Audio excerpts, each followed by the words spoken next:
2025 highlights of new tax bill part 2 25। Government ने यहाँ 13 फरवरी 25 को लोकसभा में नया टैक्स बिल 25 का रिलीज किया हुआ था। काफी उसके बाद काफी लोग सिलेक्शन कमेटी में मॉडिफिकेशंस आए, काफी चेंजेस आए। उसी की वजह से यहाँ फाइनेंस मिनिस्टर ने न्यू टैक्स बिल 25 का विड्रॉ कर लिया और एक नया ही बिल इंट्रोड्यूस किया। उसका नाम रखा इनकम टैक्स बिल 2। अब क्या चेंजेस आया? After changes, refund issue and many other TDS refund can be allowed if taxpayer after due date return।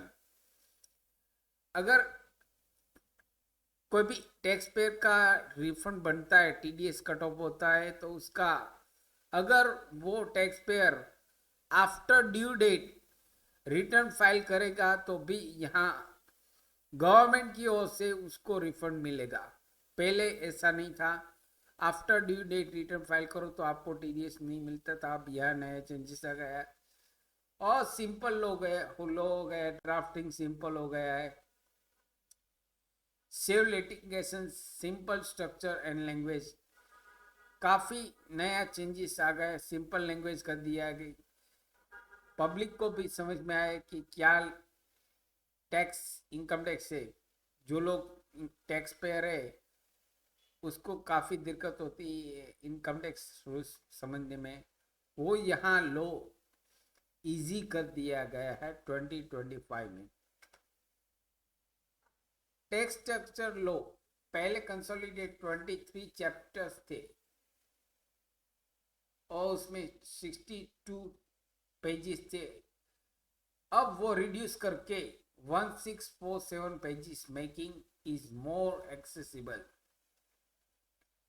यानी जो पहले 1647 पेजेस थी उसको रिड्यूस करके ओनली 622 पेजेस कर दिए गए और सिर्फ 23 चैप्टर्स ही कर दिए गए।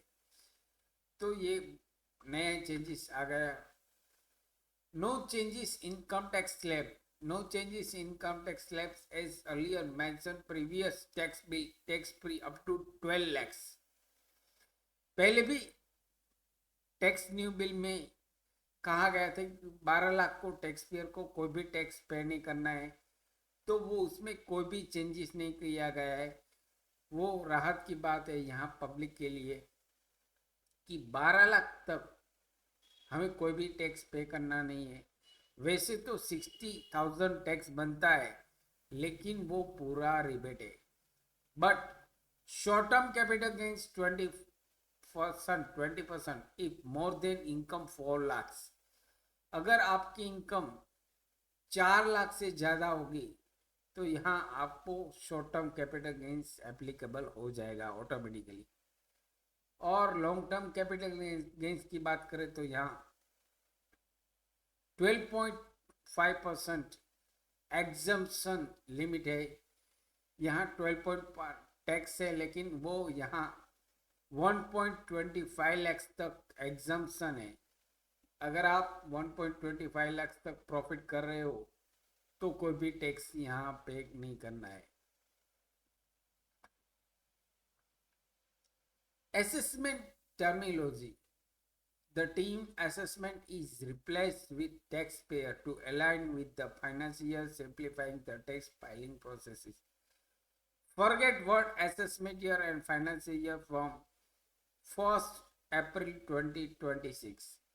यानी कि असेसमेंट ईयर और फाइनेंशियल ऐसे दो वर्ड आते थे। फाइनेंशियल ईयर कंप्लीट होता था, उसके बाद असेसमेंट ईयर को यहाँ रिटर्न फाइल किया जाता था। जिस सेकंड ईयर में हम रिटर्न फाइल करते उसको असेसमेंट ईयर कहते और अगले साल को फाइनेंशियल ईयर कहते थे। वो सभी लोगों को दिक्कत आती थी समझने में, प्रॉब्लम होता था क्या असेसमेंट ईयर है और क्या फाइनेंशियल ईयर है। वो यहाँ इजी कर दिया गया है। सिर्फ और सिर्फ अब जिस साल आपका रिटर्न फाइल करने बैठो तो वहाँ एसेसमी ईयर जो ऑप्शन आता है वहाँ टैक्स ईयर आ जाएगा, यानी कि वो एक ही ईयर कहलाएगा जाएगा टैक्स ईयर। जिस साल का आप रिटर्न फाइल करोगे वहाँ अब टैक्स ईयर ही कहलाया जाएगा। ये बड़ा नया चेंजेस आ गया है, तो इससे काफ़ी दिक्कत जो होती थी समझने में वो सब आसान हो जाएगी। ये एप्लीकेबल कब होगा? This bill applicable after will be applicable from 1 अप्रैल 2026।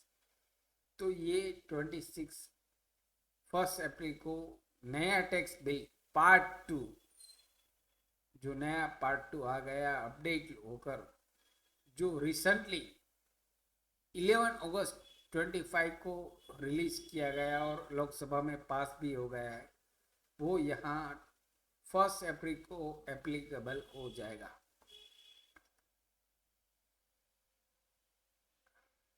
आशा रखता हूँ दोस्तों आपको ये वीडियो पसंद आया होगा। आपको ये वीडियो पसंद आया तो इस वीडियो को लाइक कीजिए, शेयर कीजिए। अगर चैनल पर पहली बार आए हो तो हमारे चैनल को सब्सक्राइब कर लीजिएगा। मैं फिर मिलता हूँ नए वीडियो में नए टॉपिक के साथ। तब तक के लिए दोस्तों, जय हिंद, जय भारत।